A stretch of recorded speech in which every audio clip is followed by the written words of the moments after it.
Hello guys, good day po. Welcome back po sa ating channel, Atoy TV. At ngayong araw nga guys ay may tatalakayin tayong barya. Itong piso na ika 400 years ng Antipolo, Rizal. Taong 1591 to 1991. So ito po ay request nung isa nating subscriber na si Janet Tebay.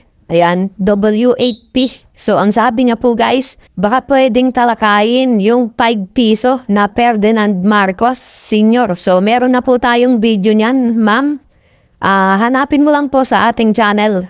At ang sabi pa po niya, at yung Antipolo coins na 1 piso. So, ito po yung ating tatalakayin ngayong araw na to. So, aalamin po natin kung magkano ba ang collector's value ng baryang ito na 1 piso Antipolo. So, ayan po guys. So, bago po tayo magsimula, disclaimer lang po, marami po kasing nagko-comment sa ating comment section na nagtatanong kung bumibili po ako ng coins. So, hindi po ako bumibili guys o nagbebenta ng mga coins. So, ginawa ko lang po yung channel na to para sa mga baguhan sa coin collecting. Napakarami po kasi ng fake news na mga vlogger na collector ko, no?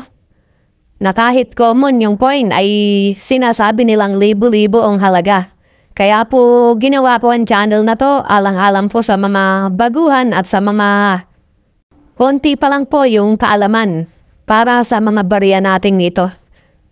So, uulitin ko po, hindi po tayo bumibili ng kahit na anong coin o nagbebenta.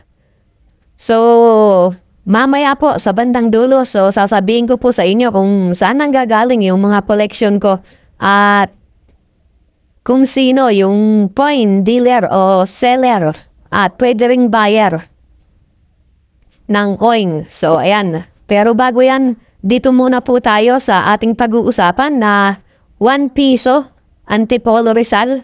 So, alamin natin ang kanyang features guys. So, ito pong 1 piso Antipolo Rizal na to ay circulating commemorative coin. So, ito po ay commemorative coins at may taong 1991.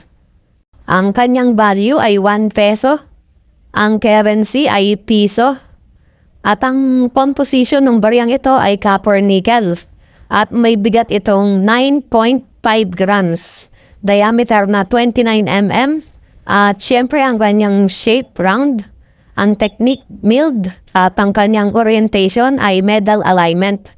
At ito po ay demonetized noong January 2, 1998. So ayan, ibig sabihin wala na rin po talagang halaga na yun to, kundi sa mga coin collector na lang. So ayan. At ngayon po ay tignan natin kung ano ang makikita natin sa ubers nung baryang ito. So ayan, makikita nyo dyan guys ang coat of arms ng Pilipinas. At sa ibaba nito ay ang kanyang denomination, 1 piso. At dito naman sa bandang itaas paikot, ayan, Republika ng Pilipinas. So makikita natin yan. So yan po ang makikita natin sa ubers. So ayan. At dumako naman po tayo sa reverse nung baryang ito. Ayan. Makikita po natin dyan sa reverse nung baryang ito. Dito sa bandang kaliwa, yung waterfalls. Hinulugang taktak. Waterfalls kung tawagin.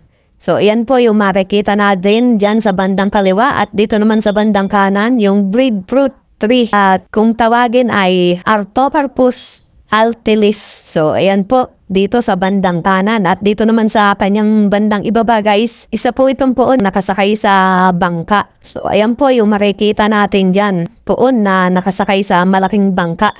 At dyan naman po sa ibaba ang kanyang taon ay 1591 to 1991. So ayan po ang makikita natin sa reverse. At ngayon nga ay dadako tayo sa collector's value ng baryang ito.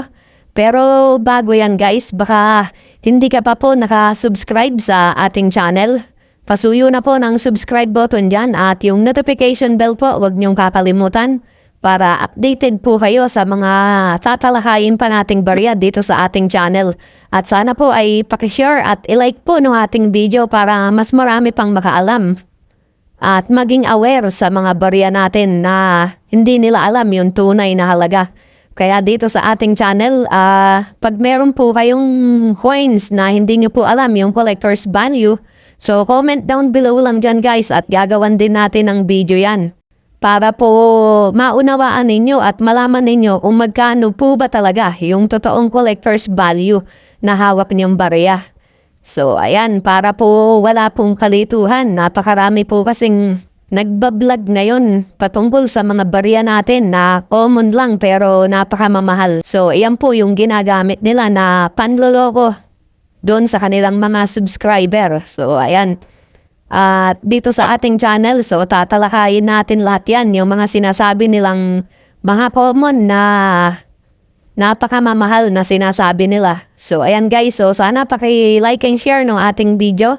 At dumako naman nga tayo dito sa totoong collector's value nung ating tinatalakay na 1 piso. Ika 400 years taon ng Antipolo Rizal. So, ayan. So, ito pong bariyang ito ay may collector's value sa very fine condition. 76 pesos. Sa extra fine, 85 pesos. Sa AU condition, 94 pesos. At sa uncirculated ay 130 pesos. So, iyan lamang po yung totoong collector's value ng bariyang ito. At meron siyang frequency na 92%. So, napakarami guys. Kaya masasabi natin ito ay common lang. Pero, dalawang klase to guys. Yung isa ay matte. So, yun po yung magandang ikip natin kung meron po kayo na ganitong barya na piso. So, may frequency lang yun na 8% at medyo mahirap talaga rin magkaroon nun. Pero, syempre, yung mga coin collector natin, so may mga hawak na yan. Matte po yung isang version nitong 1 piso na Antipolo. Pero ito pong circulated na tinatalakay natin ay sa AU condition, 94 pesos. Sa uncirculated condition ay 130 pesos. So, hindi na masama kung meron kayong AU condition at uncirculated condition. So, iyan po yung kanyang collector's value naka-record dito sa Numista. So, inuulit ko guys, hindi po tayo bumibili o nagbebenta ng mga barya. So, ginawa lang po natin itong channel na to para sa awareness ng mga tao at mga baguhan sa coin collecting. So, nakakalungkot lang dahil napapasok na rin ng mga vlogger na mga nagpapanggap di umano na sila ay collector at bumibili di umano ng mga coin na common pero libo-libo ang mga halaga.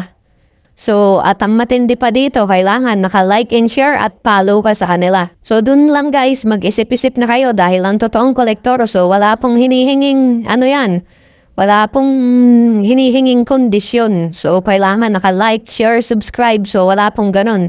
Ang totoong collector po guys, basta may barya kayo na collectible talaga at kailangan nila. So, bibilin nila yan ng walang hinihiling na kapalit o anumang bagay.